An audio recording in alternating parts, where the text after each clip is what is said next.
Good morning, guys. Welcome back to Lick Branch Farms. In today's video, we were supposed to be working on the high tunnel project behind me. We were going to put the center purlins on, hip boards and all that good stuff.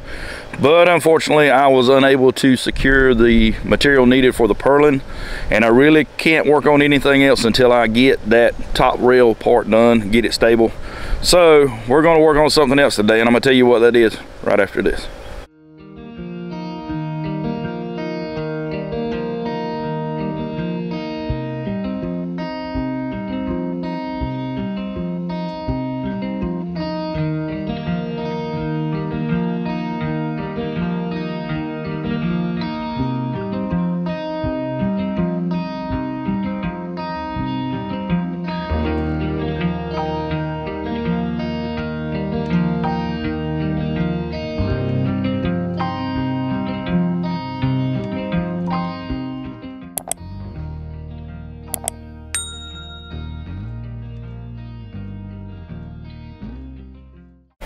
Welcome back, guys. I'm glad you chose to join me today. Hope everybody's having a terrific April 21st. That's what today is, Sunday, April 21st. So behind me you see all of these beautiful plants. We got starting from this end, all of these are peppers. These are hot cherry peppers.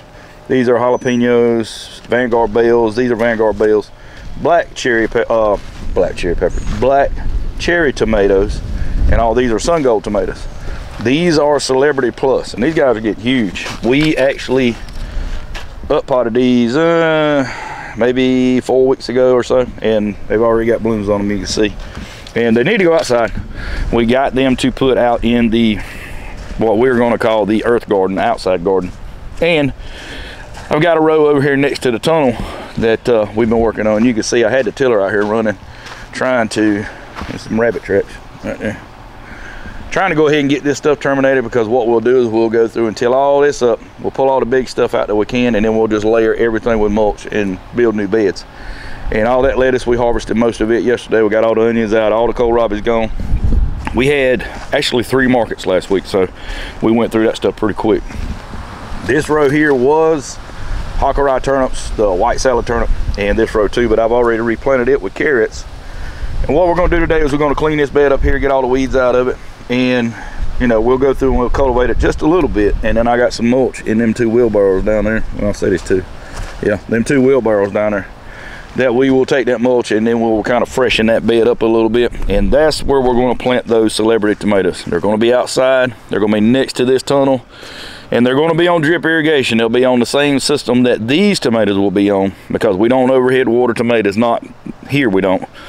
And I have in the past, but it worsens the disease issue that we have around here, especially with humidity, and I'll get into that more as it gets warmer. But yeah, for us, we can grow tomatoes year round, but we can't grow them outside year round because the humidity gets so bad here around August and September. We're 120 miles from the coast, if that tells you anything. And during the middle part of the summer, the August, what we call the dog days, it is miserable hot and humid. I mean, it just literally, you walk outside and you're soaking wet from the humidity. It's not so much sweat as it is humidity, but tomatoes can't take it. I mean, you can plant them, they'll grow, you'll get a harvest off of them, but they will succumb to, you know, the inevitable really, really quick. So we plant fast growing varieties that we can get a good harvest off of, and then we enjoy what we can when we can, and then we try to grow in protective culture like this for the rest of the year. So what you'll see us do is plant, you know, several rows outside, and we'll plant a lot in the bottom garden down here, but I've got those guys ready to go, and we're going to put them in this bed here today. And then you can see I've been working down through here. Carrots, this is mustard, these are turnips, green onions, and some red Russian kale on this side. And I've got some more beds built, I just hadn't mulched them in, but eventually, you know, we'll put things like radishes and, you know, root crops, and maybe some squash and zucchini. I don't know yet. I've got a mess of it, and I'll give you a shot at that here in a minute. But this area here, once we get done with it, then everything up top is full. We can go down there and start working on the bottom. So I don't know if I told you the plan here, but we are going to put cherry tomatoes in here. We're going to put 2 rows of sun gold and 1 row of black cherries in the middle rows, and then we're going to put a row of peppers on the outside and a row of peppers on this side. More than likely it'll be those hot cherries and those jalapenos that we put in here, because the Vanguard bell peppers we're going to put on the inside, and I'll show you. I'll give you a shot what's going on inside of here. All right, guys, we got a mess going on in here, but bear with me, and I'll try to explain as much as I can. So, you know what these guys are. Several videos ago, we trellised these guys, and you can look, and we got tomatoes in here. I have since come back and put another row of twine on there. Me and Jace did that the other day, and he was helping me work on weeding these cucumbers, and we got cucumbers on these guys, and I'm gonna show you. If you look real close, see like right here, and right here, and right here. There's a ton of cucumbers on these things, so we got to get these guys trellised, and we will here in the next couple days. We have since put another row of tomatoes in here. These are Mountain Magic cherry tomatoes, and we sell a lot of these things, and they are very, very, very prolific. They put off a lot of tomatoes. So yeah, we want to keep them in here as long as we can. And I haven't really figured out the trellising method I want to use for this. I want to try something new. I may go to the clipper system, what they talk, you know. I know y'all know what I'm talking about, clipper system, where it's got the little foam clips you put on there, and you can kind of lower and lean the whole tomato plant and it just prolongs the life of it, because it can grow inevitably forever until the frost kills it or whatever. So we may try that here. I've got to get some stuff together to do that. Got to run a cable down the center, and we may even do it with those cucumbers. I don't know. We still have an open canvas to do whatever we want to, because we haven't really committed to anything yet. But I do have to get these guys trellised pretty soon, because you can see they are putting on tomatoes, and the tomatoes are getting huge on these guys. So yeah, we definitely got to get them off the ground really quick. But this last row on the side, that's where the sugar snap peas were. Basically been working on getting that cleaned up. We got to cut the twine to pull all that. We still have the drip tape.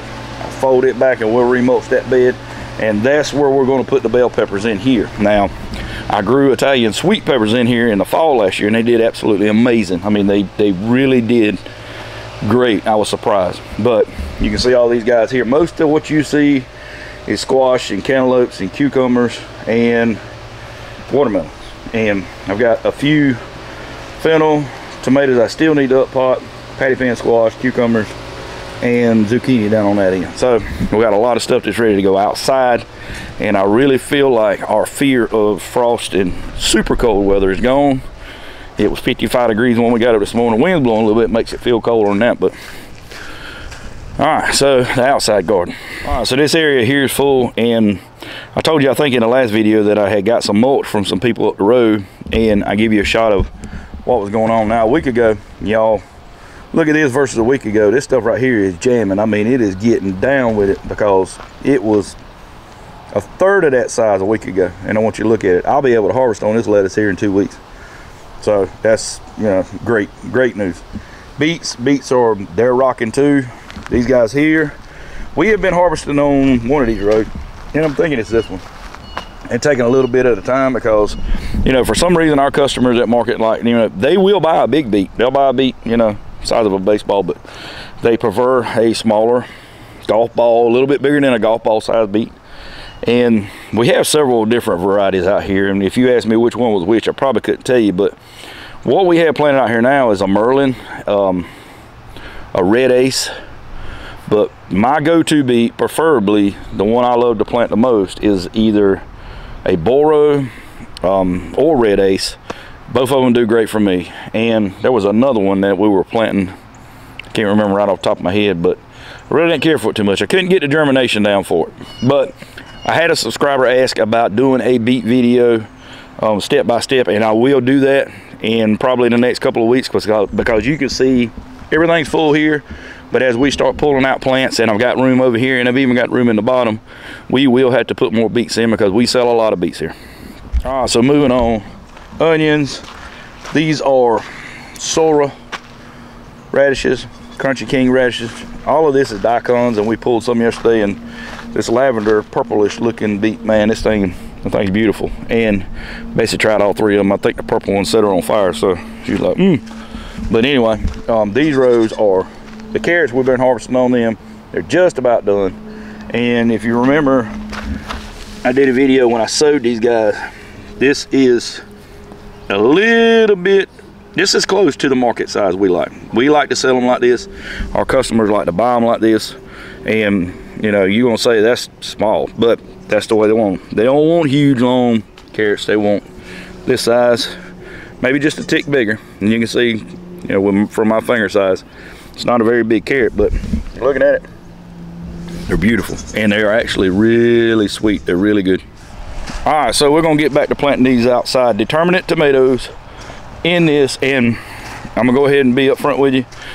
I do mulch these beds with compost, but I don't put a lot of energy into making sure it's perfect and all that good stuff, simply because, and you can see on the other side of the road over there, it's going to get covered with plastic mulch. Most of our long-term crops we will use a form of weed fabric, simply because, and you can see it hasn't even warmed up really good yet. You can see the weed pressure. We try to cut down on the amount of labor involved with each crop, simply because of weeding, and that is a tool that we use for that. Now, we will plant these on a single row, 2 foot apart, and it'll have drip tape on it. And you heard me say earlier, we're going to run the drip tape off of this system here for this row of tomatoes, because simply they're going to use the same fertilizer. We use a higher phosphorus and potassium fertilizer for tomatoes, and we want to be able to utilize this for this row. We're not going to overhead water it. Matter of fact, these sprinklers you see here, they will go down probably 1 row, just so the overflow doesn't hit the leaves of these tomato plants. But for right now, I'm gonna get out here and start pulling weeds, get this cleaned up. I may even run the tiller through here, I'm not sure yet, and then rake it out. Then we'll start plucking in tomato plants. All right, guys, I had to go put on a little jacket. It started raining a little bit, got cool, but anyway, we got the bed straightened out, and now we're gonna pull the weed fabric over the top of it.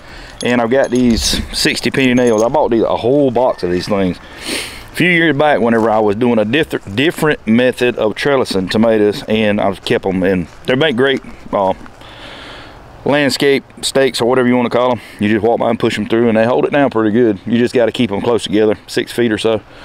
But yeah, I'm gonna see which one of those mats look the best and probably use that one. And I know they're 50 feet, and I use them for occultation. And that's another thing, brings me to a point that once we get done with this bed for tomatoes, the fact that we use that weed cloth, it should have made this bed pretty much weed free. Other than where the plant is itself, no sunlight should be able to hit the ground, and therefore it shouldn't have any weed pressure on that bed once we remove that tarp. And that's a good thing, because in the fall, when we get done with tomatoes, we will be putting hockery turnips and things of that nature back in these beds. So we will direct sow those, freshen them up, put a little bit of fertilizer in them, boom, replant them, won't have to worry about weeds.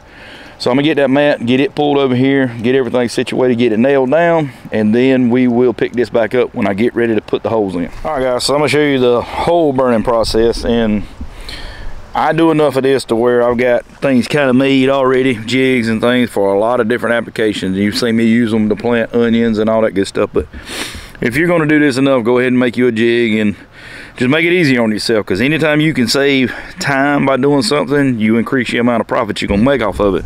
So you can see I got one hole done already, and it's not quite level, but I mean, we're not shooting for popularity contest here, but 4-inch hole in a piece of wood, and I use this for strawberries and everything else.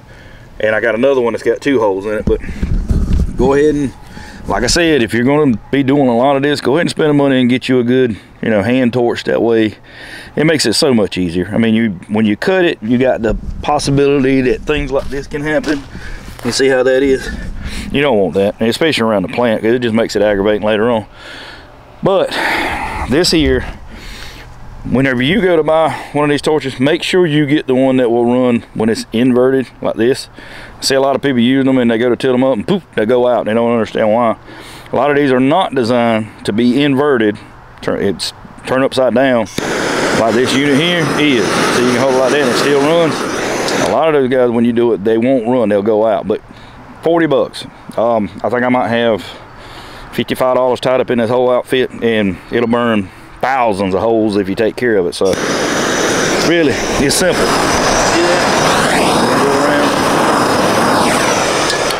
And that's it. Well, make sure you lift it up real quick and it's not running up under the board. That's kind of what happened with that one, but right here you see almost perfect hole. And then we move on to the next one. So I'm gonna go down through here, I'm gonna burn all 25 of these holes. 25, yeah, 25 holes, and then we'll get the plants laid out and we'll get ready to put them in the ground. All right, so we got all the holes in the mat, getting ready to put tomatoes in the ground, and you see this handy dandy tool right here. My son found those, found 2 of them and brought them to me. They are actually used to plant pine trees. And if you look at it, how it's made, basically you stick it in the ground, and I'm gonna do a hole for you so you can see. You stick it in the ground and you can push it, kind of twist it, and it pulls a plug out for you. You can dump it on the ground by each hole. This thing saves a lot of time when it comes to planting tomatoes and cucumbers and things of that nature, especially if you do them on double rows. You can go down here and boom, boom, boom, boom, back and forth and knock it out. He found them in the dump. So, I don't know if somebody had them on the back of the truck and stowed them away or whatever, but I've had them several years now and they come in mighty handy. So what I'm gonna do now is I'm gonna take that tool, go down through and plug all the holes. I'll get the tomatoes out, set them beside each hole, and then we'll get our pre-plant fertilizer. You guessed it, garden tone, and we're gonna get in each hole before we put them in the ground.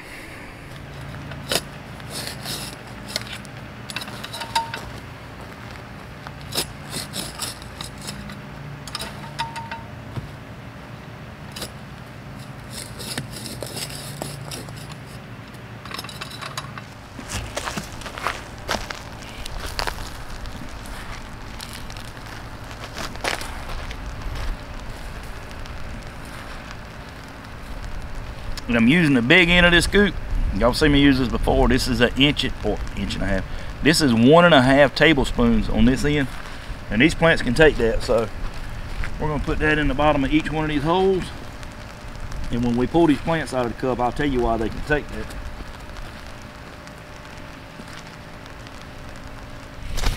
All right, so I'm gonna show you why I said that. And this gives you an opportunity to trim these plants up a little bit. Get some of this foliage that you don't need off of here. I mean, all plants need leaves to photosynthesize, but you know, they don't need them all the way down to the bottom. And when it comes to tomatoes, you don't want so much foliage on it that it creates issue with moisture, and that you can get airflow around the plant to kind of help it keep it dry. Now this is a pretty healthy plant, and you can see it has started to get root bound in here, but these roots, that's why I said we dug those holes as deep as we did, so we can get this plant in the ground deeper than, you know, that root ball. So we're gonna try to get it in the ground up to about right here, and that will help us get more roots actually on the stalk, and then that should make a healthier plant. And you can see how far we got those guys up here. We're gonna move on to the next one, and we're gonna do this all the way down through here if I can get this camera set up. I'm gonna move down. Ladybugs. The ladybugs in there. You see ladybugs in your garden, most times it means you got aphids somewhere, and that's a welcome sight to me, because they do what I can't do, and that's find them and get rid of them. They eat them. So we're gonna leave that guy alone, let him do his thing, trim that plant up here, and get that guy deep as we can in that hole. Let me give you a shot of how deep he is. See, it's probably a good 3 inches below where it was in that cup. This camera's not gonna cooperate, but yeah, you guys seen that, so I'm gonna cover this guy back up, get a rock out of there, and let this ladybug finish doing what it does, and move on to the next plant. All right guys, so we have all 25 in the ground, and everything turned out pretty good, I thought. It's raining off and on here, just a little bit at a time, so I think I'm gonna go through here and hand water these guys in to go ahead and get the root set on them. But remember what I said, we are going to put these on drip irrigation, and we're going to hook it into the same system as this one. So once this timer and all is set up, everything's, you know, on its own, automatic, then these guys will be getting watered the same time everything in that high tunnel there is getting watered, and we'll be using the same fertilizer here as we are on the inside. All right guys, with that being said, I think that's where we're going to call a wrap on this one, but don't miss the next one. We will be working on this tunnel in the next video.